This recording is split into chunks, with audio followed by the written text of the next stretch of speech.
I'm so excited. I just can't hide it. I've got a goal and a dream and I want to achieve it. Ha ha. Lots of people in the world have goals and dreams, don't we? We want to do something, go somewhere, achieve something, have something. Why is it that some people achieve and some people don't? Why is it that some people do and some people don't? And what's the difference in headspace? So if we start with the simple one, which is I refuse to fail, and a lot of people are scared of failing, but the only definition of failure, if you turn it upside down, inside out, is that you gave up. So if you never give up, you can never fail. So something that really hits me hard when I come out here, then there's two things with my garden. I have lots of trees and logs that used to be growing somewhere else. They were blown down, chopped down, fell down into a river or a lake, ended up on the lakeside where I go and collect them, and now they're being used in my garden, which means they're very, very useful. There are elite athletes, and this is a really bizarre comparison, but there are elite athletes who decided they wanted to win a gold medal at Olympic Games or a World Championship. They got injured or got hurt, and God forbid, some of them, they lost limbs. And although they didn't go to the Olympic Games or the World Championship in the original sport that they started with, they've ended up still winning an Olympic Games gold medal or a World Championship. They just changed their sport to suit what happened to them. So there's a really great question. Doesn't matter what your goal or dream is. If you decide that you're never going to give up, does it matter which way or which pathway you get there? So if the goal is gold medal, achievement, whether you do that by swimming or running or snow skiing or riding a bike, does it matter? And there's a couple of elite athletes that come to mind. We had a young lady in our life who was a really good runner, like a really good runner. And there was a possibility that she could go to the Olympic Games as a 100-metre sprinter. But she got injured, and on recovery from her injury, she started bike riding to try and get her knee sorted. Turns out she was a much better bike rider than a runner and ended up at the Olympic Games winning a gold medal. Yay! Still achieved the goal, just in a different way. There are people who were told you can't, and I've got a great story of a young guy who was told he was not smart enough to become a doctor. I met him on a train in Melbourne, and he'd just been accepted into medical school. And he was quite mature, and as he looked really happy and excited, so of course I went up to him on the train, a complete stranger, but I said, "Hey mate, you look really happy, what's going on?" And he said, "I've just been accepted into medical school. I took the long route to get here. They told me in high school that I wasn't smart enough, so I just scraped into university to do a Bachelor of Arts degree. I transferred from Bachelor of Arts degree into a medical, I think biomedical science, and then I transferred from biomedical science into medical school, and here I am, an old guy, but I'm going to medical school and I'm really excited." See, he was told that he couldn't. He was told it wasn't possible, but he just found a way. And that's all I'm asking, because I work with, deal with, have to try and motivate people every single day that have been told you can't, it's not possible, it won't work for you. They believe that ridiculousness and they give up. And there lies the challenge, isn't it? If you give up, you will fail. If you never give up, you can't fail. Now, the other reason I love coming into the garden is I decided I wanted to have a dam for my dogs to swim in. And there's a very quick story to that. I've got 4 dogs. My 2 little girls love going to the lake and swimming in the lake or the river. But my 2 little boys, which are rescue puppies, they hate getting in the car because they were thrown out of a car. They were rescued because they were thrown out of a car.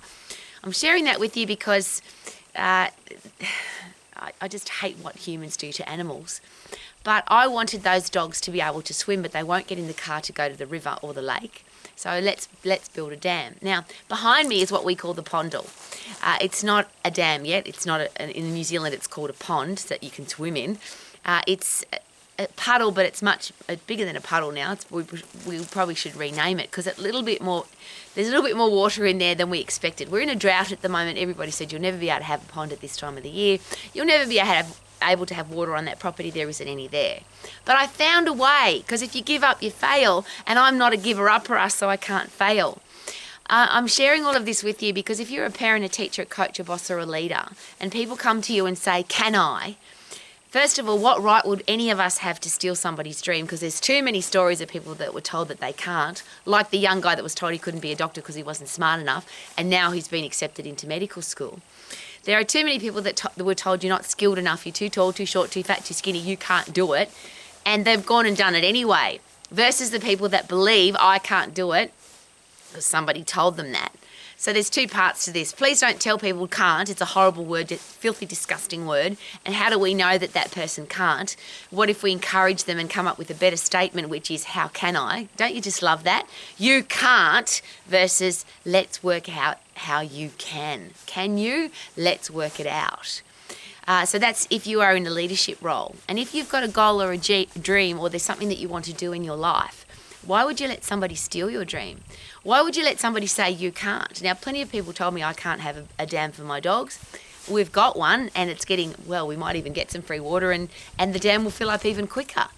There are those elite athletes that were told you won't be able to run again, but they went and cycled instead. You won't be able to, another classic example is a race car driver that lost both of his legs, and he ended up being a Paralympic world champion skier.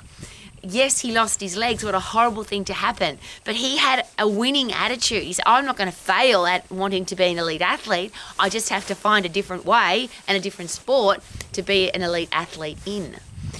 Why do we give up? And as an adult, why would we set an example for our future adults that there is even an option to give up? I love sport. I love business. I love the people. And this is very selective and contradicting. What's the word I'm looking for? Controversial. But I have no respect for people that give up, because there are so many people that were told, you can't, it's impossible, it won't work, and they never gave up, even though they were told all of that rubbish. So is it possible that you, for your own self-respect, if somebody tells you that you can't, what a great thing to prove them wrong. And it's not because you want to prove the person wrong, but why would you let somebody control your life, steal your dreams, stop you from doing something because they believe that you can't? And there's the people that say that, there's usually, in their defense, they might be your parents or your friends or your family who love you and they don't want you to fail, so they tell you that you can't do it. But here's a great question. Have they done it? Because why would you take advice from somebody who hasn't done what you want to do? Because they don't know that it can't be done because they haven't done it. There are other people that have tried to do it and failed because they gave up. So why would you listen to them? It doesn't mean that you can't do it. It just means that they can't do it because they gave up. And there are plenty of athletes who have had injuries, horrible things happen to them. They've given up on their dream. Do we get to choose? I believe we do, and the reason I share that is I've got too many stories and too many experiences of people that were told no, can't, won't work, impossible, and they've just proved that ridiculous notion wrong. So if you want to achieve, you can. If you want to be successful, you can. If you want to be good at a sport, you can. Doesn't matter how much talent you've got. You can practice and plan and train and educate and get good at something, even if you're not good at it now. So whatever it is that you want to do, don't let somebody steal your dream. Whatever's happening in your life, if this is your goal, let's make sure that you achieve it rather than have somebody steal your goal. Because life is too short to have somebody tell you that you can't. Live your life to the max. Super-duper-doo, how are you? Living my life to the max, achieving goals every single day. Woo-hoo!